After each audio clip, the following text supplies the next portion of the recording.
may posibilidad po na within 24 hours ay aatake na ang Amerika sa Iran. Qatar, Israel, Saudi ay naka-high alert na din. Para po sa konteksto ng ating reaction video, pakinggan na panoorin po natin to. Let's do this. I would say they could, not a bad idea. I think they should get out.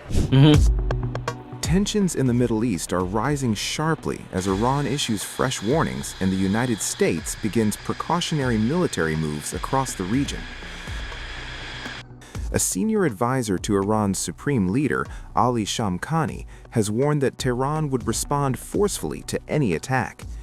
He pointed to Iran's previous missile strike on the U.S. Al Udeid Air Base in Qatar, saying Washington should remember how Iranian missiles targeted the base after earlier U.S. strikes on Iranian nuclear facilities. Yan yung pinagmamalaki ng Iran na inatake nga raw nila yung base ng Amerika dun sa Qatar na wala namang masyadong damage. Pagkatapos nga atakihin ng Amerika noon yung nuclear site ng ng Iran na which is wasak. No, na sabi nga ni President Trump noon 15 minutes lang po ay tapos na po yun, no. Talaga pong wasak po yung nuclear site na yon ng Iran. Al Udeid is the largest American military base in the Middle East and hosts around 10,000 U.S. troops. Iran fired missiles toward the base last year, causing limited damage but underscoring the risks of escalation. Diba? Last year, diba, yun yung inatake nila yan, yung yung site na yan ng Amerika, pero limited damage lang, no? Kumbaga, walang kwenta. Against this backdrop, the United States has reportedly begun withdrawing some personnel from military bases in the region. A U.S. official told Reuters that the move was precautionary, citing heightened regional tensions. Siyempre, dapat maghanda. Siyempre, nagbanta yung Iran di ba, na titirahin nila ng missile yung mga military base ng Amerika diyan sa Middle East, particularly diyan sa Qatar. Yan nga yung mayroong 10,000 na military personnel ng Amerika. Siyempre, kaya sila medyo nag-high alert sila diyan. Siyempre, naghahanda sila, hindi sila pwedeng tutulog-tulog. Nag-ikot na diyan yung mga bomber ng Amerika. Active sila ngayon sa ere. At syempre, itong Qatar din, naghahanda na din dahil nga may potential na madamay talaga ang mga citizen nila. Kaya pinag-iingat po lahat ng tao diyan sa Qatar. Qatar confirmed that precautionary steps are being taken at the U.S.-run Al Udeid base, including the departure of some personnel. Qatari authorities said the measures are aimed at protecting citizens, residents, and critical infrastructure, and that any further developments would be announced through official channels. Kumbaga kasi, syempre pwedeng madamay ng mga citizen ng Qatar Kumbaga wala naman talaga silang direktang laban dito sa Iran, itong Qatar. Syempre nagkakalong sila ng military base ng Amerika. Kaya syempre naghahanda na rin yung Qatar para sa kanilang mga citizen na baka madamay. Kaya talagang pinaghahandaan na nila yung posibleng pag-atake ng Iran dyan kapag umatake na tong Amerika doon sa Iran. Diplomatic sources say the situation remains fluid. Two European officials told Reuters that U.S. military intervention now appears increasingly likely, possibly within the next 24 hours. Diba, within 24 hours, pwede na pong umatake ang Amerika dahil po sa ginagawa na yan ni Khamenei sa kanyang mga mamamayan. Though no official confirmation has been made. An Israeli official also said President Donald Trump appears to have taken a decision to intervene, with the scope and timing still unclear. Trump has repeatedly threatened to intervene in support of protesters in Iran, where the government is facing the most severe unrest since the 1979 Islamic Revolution. Rights groups say at least 3,428 people have been killed in a sweeping crackdown. And hindi po yan latest, yung sinabi niyang 3,000 na yan. Ang namamatay na po ngayon dyan sa Iran, nakakalungkot man sabihin, nasa 26,000 na po ang namamatay. Ito po, panoorin po natin. Ito po, latest po to. Galing po to sa Fox News, no? Panoorin nyo. A new bombshell report revealing the staggering scope of the violence. It says Iran has murdered between 12,000 and 20,000 people since the beginning of the citizen revolt about 2 weeks ago. An official count from a U.S.-based human rights group puts the count closer to 2,600, but still staggering. That's a big gap. Grabe, no? Yun po yung latest na count, no, o bilang ng mga namamatay. 2,600 o 26,000 people, Iranian people na po ang namamatay. Ganyan po kagrabe itong rehimen ni Khamenei. Sarili niya mamamayan po ay pinatay niya. 26,000 na po. More than 10,000 people have been arrested. Iran's leadership has blamed foreign enemies for the unrest.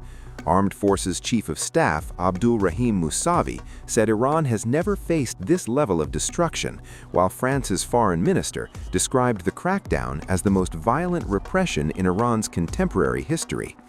The Zionist regime's threat against the Islamic Republic of Iran today is a real threat in a way, an existential threat to us. We have taken this threat completely seriously, and we are in fact preparing ourselves commensurate with the magnitude and scale of this very threat. Dapat lang na maghanda kayo dahil talagang hindi nagbibiro si Donald Trump. Alam na po natin yung kahinatnan po nito. At syempre, kasalanan din kasi talaga nila kasi nga sarili nilang mamamayan pinapatay nila. Kumbaga, nawala na ng kalayaan yung kanilang mga mamamayan na magpahayag. Kasalanan naman ng gobyerno nila kung bakit nagkakaganon eh. Diba? Sobrang taas ng inflation, walang halaga ang kanilang pera. Diba? Bagsak ang negosyo, walang trabahong matino. Syempre, talaga magre-revolutionize yung mga tao. These incidents, which were in fact the exploitation of a normal professional protest in their country, turning it into a riot and then into an armed terrorist operation, showed that they had completely planned it, and these series of they will continue the Grabe no, isinisi sa Amerika o sa sinong kalaban nila yung nangyayaring protesta daw na yan. Planado daw yan. Grabe no. Kumbaga, wala silang hindi nila inako yung kasalanan nila. Kumbaga, isinisi pa yung nangyayaring protesta na yan, yung massive protest na yan, yung madugong protesta na yan sa sarili ng bansa at yung nagpo-protesta yung sarili ng mga mamamayan. Diba? Ulitin natin yung sinabi niya, nakakagigil no, kumbaga, ako kasi simpatya ko talaga nasa Iranian people eh. 26,000 na po ang namamatay. Tapos ganito yung sasabihin nila. Ibibintang doon sa kalaban nila na kung sinong kalaban nila. Na planado daw to. Kumbaga planted. Kumbaga parang gano'n no, parang kumbaga talaga pong inano daw ng kung Amerika man yung sinasabi nila no. Planado. Kumbaga hindi tunay na protesta ng kanilang mga mamamayan. Grabe. Protest in their country, turning it into a riot and then into a scale of this very threat. These incidents, which were in fact the exploitation of a normal professional protest in their normal protest country, turning it into a riot. Diba? In their country. Diba? Kumbaga galing sa kalaban nila. Tapos parang inanong dito sa kanila no, para magkagulo dyan sa Iran. Sira ulo. And into an armed terrorist operation showed that they had completely planned it and diba? They completely planned it. Diba? Kumbaga naging planado daw ng mga kalaban. Ay grabe talaga. Series of they will continue the 12-day war, but with the efforts and determination of our security, police and military forces. 12-day war no. Tapos kumbaga, sino kaya ang pinatutungkulan nila dito no? Sino kayang kalaban nila? Israel ba o Amerika? Kasi planado daw eh, 'di ba? Sinasabi niya eh, wala silang accountability, 'di ba? Dito natin nakikita walang accountability itong Iran government. Kumbaga, pag nahuli nila tong mga nagpoprotesta, pinapatay nga nila eh. Kaya nga 'di ba lumubo na ng 26,000 ang namamatay ngayon diyan sa Iran. They were suppressed. Many of those who fired upon our armed forces were punished. Diba? Kapag pumalag daw, no, kumbaga daw doon sa armed forces nila, will be punished. Ibig sabihin talagang pinapatay nila. Grabe tong mga to. Tapos, kumbaga ibibintang sa ibang bansa o sa kalaban nila yung nangyayaring protesta na yan. Parang hindi nila nakikita na talagang bagsak ang ekonomiya nila. Ang taas ng cost of living nila. Hirap na hirap yung mga mamamayan nila dito. Grabe.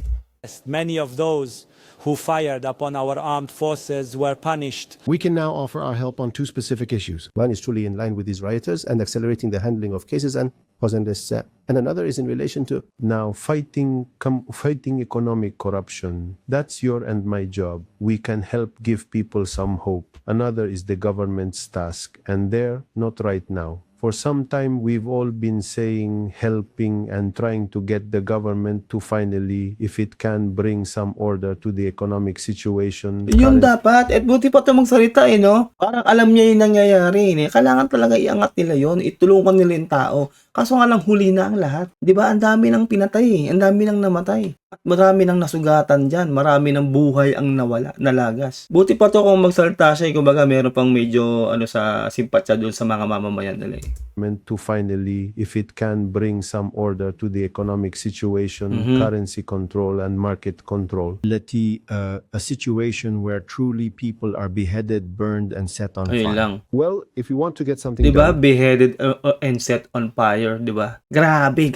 Hindi tao tong gobyernong to. Diba? Ganun yung ginawa nila sa mga kanilang mamamayan. we must do it quickly first. Let's do it on time. If, forgive me, the work gets delayed, we might even do this very task we're doing today 2 months from now, but it won't have the same impact. If we were able to complete a task today and we do it 2 or 3 months later, it simply won't have that effect. Wala nang talaga, wala nang epekto yon kahit anong gawin nyo kasi huli na ang lahat eh. Massive protest na to. Ito nga daw yung pinakamalaking protesta na dyan sa Iran since 1970, since 1973. Ganun po kalaki ang protesta na yan at ganyang karami yung namamatay na. Kaya nga diba talagang nag-ano na rin si President Trump na talagang tutulong na talaga sila dito para tumigil na tong Iran. At nagbanta na nga rin tong Iran na kapag nangialam talaga tong Amerika ay talagang titirahin na nga rin nila ng mga misan nila yung mga military bases sa Qatar o sa lahat po dyan sa Middle East na mayroong military base ng Amerika. Pero ang Amerika po nakahanda. Mga B-2 bomber po yung umiikot. Isipin nyo nasa ere. Yan ang babagsak sa kanila, yung B-2 bomber. Alam nyo ba yung B-2 bomber ng Amerika kung gaano katindi yun? At talagang wala pong panalo dito yung Iran kasi unang-una ang layo ng Amerika, hindi nila pwedeng targetin yung Amerika. Ang pwede lang targetin dito ng Iran ay yung mga military bases ng Amerika dyan sa kapitbahay nilang bansa. At nga pala, yung Saudi Arabia po ay talaga pong kinondena o talaga pong hindi po sila magpa-participate yan. Sabi nila, kapag daw, syempre meron din silang military bases ng Amerika dun sa Saudi. Hindi daw pwede na magpalipad ang Amerika sa mismong military base o sa airspace ng Saudi. Kumbaga ayaw nilang madamay dito sa hidwaan na to. Vice versa daw yan. Hindi pwede. Kumbaga hindi nila hahayaan yung Amerika na lumipad sa kanilang airspace at tirahin nga naman daw ang Iran. Ayaw madamay ng Saudi Arabia sa laban na to ng Amerika at ng Iran. Meanwhile, U.S. diplomatic missions in the region have issued new security warnings. The U.S. mission in Saudi Arabia has advised personnel and American citizens to limit non-essential travel near military installations, citing ongoing tensions. Iran's Foreign Minister Abbas Araghchi has accused Israel of fueling violence and attempting to draw the United States into a direct conflict with Iran. Ayun tayo kumbaga actually yung Israel tahimik di ba? Hindi naman talaga nagsasalita ng kumbaga ang rin ng Israel dito yung para sa mga tao ng Iran. Yung simpatya nila. Ngayon, sabi dito ng Iran, siyempre kalaban nila Israel, ginagatungan daw ng Israel itong Amerika para daw tirahin daw talaga tong Iran. Grabe talaga, Kumbaga, sila yung may kasalanan niya sa sarili ng bansa Sila yung umabuso sa kanilang mga mamamayan. Imbis na ayusin nila yung gusot, 'di ba? Yung kanilang inflation, lahat, kumbaga gawin nila yung best nila para gumanda yung sitwasyon ng bansa nila, ay ganyan pa yung ginawa nila sa kanilang mga mamamayan. Hindi pwede magpahayag, merong internet blackout. Kahit nga po ngayon, yung latest po lahat po ng gumagamit ng Starlink ni Elon Musk dyan sa Iran ay binablock po ngayon ng Iranian government. Gamit daw ang Chinese technology. At kapag nahuli daw kung sinong tao ang gumagamit ng Starlink ni Elon Musk, pag nahuli ka, papatayin ka ng Iranian government. Kaya nga po madugo talaga tong protesta na to. At palago ng palago, parami ng parami ang mga namamatay araw-araw dyan sa protesta na yan dyan sa Iran. He said Washington should know exactly where to act if it wants the violence to stop. As warnings, troop movements, and diplomatic accusations intensify, the region appears to be edging closer to a dangerous confrontation, with U.S. bases, regional allies, and civilian populations all watching developments closely.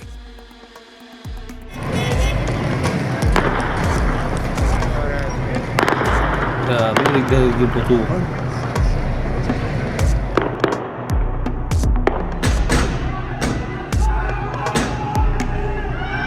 Kawawa yung mga tao ng Iran talaga. Sana talagang ma-resolve na to ng itong problema to sa Iran dahil parami na po ng parami yung mga namamatay. Now we're hearing that they're going to start hanging protesters tomorrow. So it comes back to the question, have they crossed your red line or has the line moved? I haven't heard about the hanging. If they hang them, you're going to see some things that I don't know what where you come from and what your thought process is, but you'll perhaps be very happy. What do you mean by that?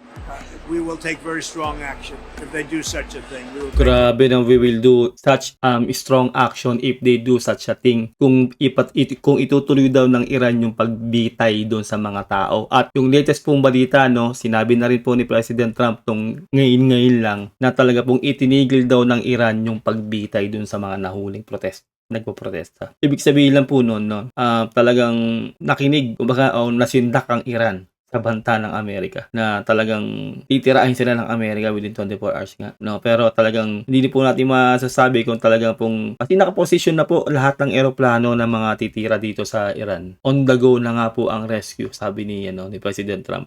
At sinabi nga po talaga niya na itinigil daw yung pagbitay doon sa mga tao na huli. very strong action.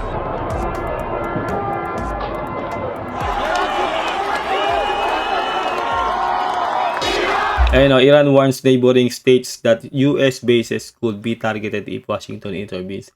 Ang dami nga ng military base, diba, ng Amerika dyan sa iba't ibang bansa dyan sa Middle East, dyan sa Qatar, sa Saudi, marami. Kaya yung iba talaga syempre ayaw madamay. Kasi baka, alam niyo na, may missile kasi walang walang na pag sinabing dyan lang tatamay. Malaking pagsabog niya pwedeng maka-apekto yun sa mga civilian.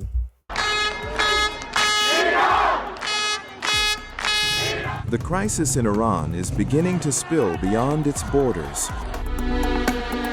Grabe, wasak. Tehran is warning neighboring countries that host U.S. forces that American bases could be targeted if Washington intervenes in Iran's ongoing protests. A senior Iranian official told Reuters that the message has been conveyed to several U.S. allies in the region, including Saudi Arabia, the United Arab Emirates, and Turkey. Amid rising tensions, diplomats say some personnel were advised to leave the U.S. military's Al Udeid Air Base in Qatar. Officials described the move as a precautionary posture change, not a full evacuation. Tama, ganoon talaga. Siyempre, kailangan nila maghanda. Hindi yan nag-i-evacuate na para natakot sila. Hindi ganoon. Naghahanda sila. Siyempre, hindi pa pwedeng nakasalantan lahat ng mga eroplano nila dyan. Siyempre, paano kung tirahin sila ka ng Iran? Hindi wasak lahat yan, di ba? Hindi ganoon. Kaya nga po yung mga B-2 bomber nila, lahat ng matitindi nilang bomber ay nasa ere, nag-iikot 24 hours. At mismong sa ere po yun, nire-refuel. Di ba? Ganoon po katindi. Kaya ito po nakaakma na po nasa Middle East Gulf na nga po yung ibang mga nila, yung mga carrier po ng Amerika. On the way na po papunta sa Iran. Kumbaga naka-standby na po sila. Go signal na lang po ni President Trump kung kailan sila aatake. Paplanuhin po nilang mabuti yan. And there were no immediate signs of large-scale troop movements. Still, the development has raised concern across the region. The warning comes as U.S. President Donald Trump has publicly threatened action in response to Iran's violent crackdown on protesters. At nga po pinagbantaan sa latest na balita rin po nito, no? Pinagbantaan na rin po ng Iran na i-assassinate daw si President Trump. At sinabi nila na yung dati nung nakaraan lang, 'di ba, yung assassination attempt si President Trump noon, 'di ba, na hindi siya napuruhan. Ngayon daw matutuluyan na naroon si President Trump. Ganun po katindi tong Iran magbanta, 'di ba? Mismo si President Trump na po yung pinagbantaan na nila mismo. Kaya syempre hindi po natin alam kung palalagpasin talaga ni President Trump to, no? Syempre alam niyo naman yung ugali ni President Trump ngayon. At talaga po pag nanggigil yan lalo ay talagang makukubkob po tong Iran, no? At wag naman po sana, no, baka hindi po natin masasabi magkakaroon po ng collateral damage yan. Yun po yung pinakapangit sa digmaan eh. Yung collateral damage. Marami pong pwedeng madamay pa rin po ng mga mamamayan dyan. Lalo't po sila po ay ngayon nagpo-protesta. Kaya nga po, ina-advisean po sila, lalo na po yung mga Amerikano, kung may Amerikano nga raw po na nandiyan dyan sa Iran ay lumikas na raw po. Yun po ang sinabi po talaga sa kanila. Sabi ng American Embassy. Kaya yon, kapag ito ay nangyari na within 24 hours, sabi nga nila, tapos tong Iran. No? Dito po natin makikita kung tutulong po dito yung China at ang Russia. Pero sa tingin ko po, susuporta lang po yan sa mga kanilang technology pero hindi po sila totally magpapadala siguro ng kanilang mga sundalo dyan. Hindi. Alam niyo naman po kung gano'ng katakot siyang China, di ba? Lalo pong ganyan po ka-agresibo ngayon ng Amerika. In recent interviews, President Trump warned of very strong action if Iranian authorities Yes. execute protesters. He also urged Iranians to continue demonstrating, saying help would be on the way, without offering further details. The United States has also increased economic pressure, announcing new tariffs on countries doing business with Iran. Ngayon 25% na tariff, 'di ba, na gawa natin yung reaction video nung nakaraan. Talaga pong ginagawa na po lahat ni President Trump para masagip po ang mga mamamayan ng Iran. Dahil po sobra na po talaga itong si Khamenei. Wala na po siyang pakialam sa mga mamamayan niya, pinagpapatay niya na yung mga mamamayan niya. Gusto pa rin po niya yung talagang kapangyarihan niya. Ayaw niyang bumaba. Kahit na ayaw na po sa kanya talaga ng kanyang mga mamamayan. And urging American citizens to leave the country. Yes. That U.S. airstrikes, if it comes to that, will have the result of protecting the protesters? Well, you never know, do you? You never know. Do you think it's So far, my track record's been excellent, but you never know. do you think it's going to be something kinetic like that, or more like cyber? Or Well, I can't tell you that. I know exactly what it would be. We have to make a decision, Certain but I can't be. Obviously, I can't be telling you. Timeline, yeah, timeline. Intel. Iran says that it will retaliate in the instance of U.S. strikes against U.S. assets in the Middle East. What do you say to U.S. service members about why it is worth the risk to intervene in Iran? Yeah, Iran said that the last time I blew them up with the nuclear capability, which they don't have any longer. So Iran said that the last time. They better behave. President on a Di ba? Sinabi din pala ng Iran yun nung nakarang inatake nga raw ng Amerika yung nuclear site ng Iran, no. Pero wala naman daw silbi. Kumbaga banta lang pero hindi naman nanalo at yun nga raw, they better behave, sabi ni President Trump. Grabe, no. Rekta siyang magsalita, ganyang katindi ngayon si President Trump. And we have a message for the leaders currently of Iran. Yeah, the message is they've got to show humanity. They've got a big problem. Tama. And I hope they're not going to be killing people. And I'm going to have a report very soon. It would seem to me that they have been badly misbehaving, but that is not confirmed. So are you committing not to sending U.S. troops into Iran? Why the would way I tell Steve you that? Harvey did? Why would I?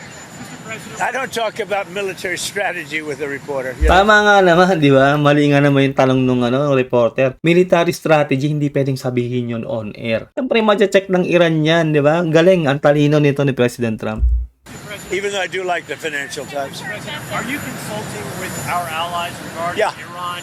What are they telling you, and why do you think the Well, I'm not going to tell you what they're telling me. I don't tell you what why do they. you think the Iranian leadership continues to defy you, Mr. President? You think they are? Well, It's only they don't been a couple of continue- days. They continue to kill protesters. Well, they said that about Venezuela too. You know, it's only been a couple of days. They haven't defied me. They haven't done anything, as far as we're concerned. But it looks like they're killing a lot of people. Tama. But it has not been confirmed. I'll know very soon. Freelancer, the premier of Freelancer today, he prefers to stay with Denmark. You see that as the Who said that? The premier of Freelancer. Well, that's their problem. That's their problem. I disagree with them. I don't know who he is. Don't know anything about him. But that's going to be a big problem for him. Sa pa yan, no, yung Greenland ngayon, problema pa rin ngayon ng Amerika yan, no, dahil gusto talaga nilang makuha yung Greenland kasi nga gusto nga rin masakop yan ng Russia at ng China. Nakapalibot po ang mga warship ng Russia at ng China dyan sa Greenland. Kaya kumbaga, itong President Trump gusto lang niyang maunahan itong Russia at ang China na makuha ang Greenland kasi nga sinasabi niya talaga, no, at idinidiin niya na hindi kakayanin ng Denmark na ipagtanggol ang Greenland. Kaya gusto niyang bilhin yung Greenland nitong si President Trump. Do you want to see democracy in Iran? Ideally, you'd like to see it, but what we want to see is we don't want to see people killed. Yes. And we want to see a little bit of freedom for these people. These people have been living in hell for a long time. Tama. You know, that used to be a hell of a country. I have friends that used to invest in Iran, Mm. and they did well with their investments. It was a great place. The people were great. Even the leadership was good. And now it's living in hell. Thank you very much. Grabe, no, noong araw pala talaga, yun nga, magkakamping araw sila ng Iran at okay naman daw yung mga leader ng Iran noon. Maganda daw talaga yung kalakalan at talaga yung mga tao din masaya. Pero ngayon daw, they are living in hell. Di ba? Grabe itong Iran. Everybody. Americans woke up this morning and they saw that you said help is on the way. Yeah. What do you mean by that? Well, there's a lot of help on the way and in different forms, including economic help from our standpoint, and not going to help Iran very much. And, you know, we put Iran out of business with their nuclear capacity, and now, Yes. depending on what's actually happening, nobody's been able to give us accurate numbers about how many people they've killed. Well, on that But point, it looks Mr. like it President, could be a pretty substantial number, and that's going to be a lot of problems for them. in this strong action you're talking about, what's the end game? The end game is to win. I like winning. How do you define And we that in win. Iran? Well, let's define it in Venezuela. Let's define it with al-Baghdadi. He was wiped out. Let's define it with Soleimani. Grabe, yun yung mga ano nila, no? May resibo siya. 'Di ba? Yun nangyari sa Baghdad, nangyari dun sa Venezuela, 'di ba? Kumbaga panalo lagi lahat. 'Di ba? Kaya sabi niya, I want to win, 'di ba? We will win, 'di ba? Yun ang sabi niya, mananalo tayo, parang ganoon. Yun ang gusto niya, 'di ba? At yun talaga yung nangyayari. Marami siyang resibo na talagang puro panalo nga naman. Ulitin natin yun. I like winning. How do you define And that we in win. Iran? Well, let's define it in Venezuela. Let's define it with al-Baghdadi. He was wiped out. Let's define it with Soleimani. And let's define it in Iran, where he wiped out their Iran nuclear threat. Ayun nga, 'di ba? Yun yung sinasabi natin, yung nuclear site nila na yun na binomba ng Amerika. Tapos nag-retaliate yung Iran, yung pinagmamalaki nga nila kanina, na yung tinira nga nila yung nasa Qatar na military base na wala namang naging impact. Yun yung pinagmamalaki ng Iran na tinira daw nila yung military base ng Amerika doon sa Qatar. In a period of about 15 minutes, once the B-2s got there. Ayun, di ba? 15 minutes lang pala, no? Yung sinasabi ko sa inyo, B-2 bomber yung nagbagsak ng bomba doon sa Iran, doon sa kanilang nuclear site. At yan din yung tatapos sa kanilang ngayon, yung B-2 bomber. Nasa ere po 24/7 o 24 hours. Umiikot po yung B-2 bomber ngayon sa ere. Yun po, at sa ere po yun nagre-refuel. No, nakahanda na po, nakaakma o nakaabang na po lahat po ng mga pandigbang eroplano at mga carrier po ng Amerika. Nasa Middle East Gulf na po, ng Gulf Sea na po yung mga carrier nila. Talaga pong go signal na lang po ni President Trump ang kailangan para umatake sila. That was a complete obliteration, as it turns out, which is what I said initially. Then some questioned it, and they said, you know, Trump was right. So we've been right about everything. Yes. We don't want to see what's happening in Iran happen. And, you know, if they want to have protests, that's one thing. When they start killing thousands of people, and now you're telling me about hanging, we'll see how that works out for them. It's not going to work out good. Ayun lang po, no? Sana nagustuhan nyo ating reaction video. Mag-comment ka sa baba kung anong soloobin mo sa napanood natin. Grabe, sana po talaga matigil na po ang karahasan dito sa Iran dahil 26,000 na po ang namamatay. Maraming salamat kung nakabot ka hanggang dito sa dulo. Mag-like ka sa ating video kung nagustuhan mo. Mag-subscribe ka na rin kung trip mo. Till next time, God bless and peace out. Bye.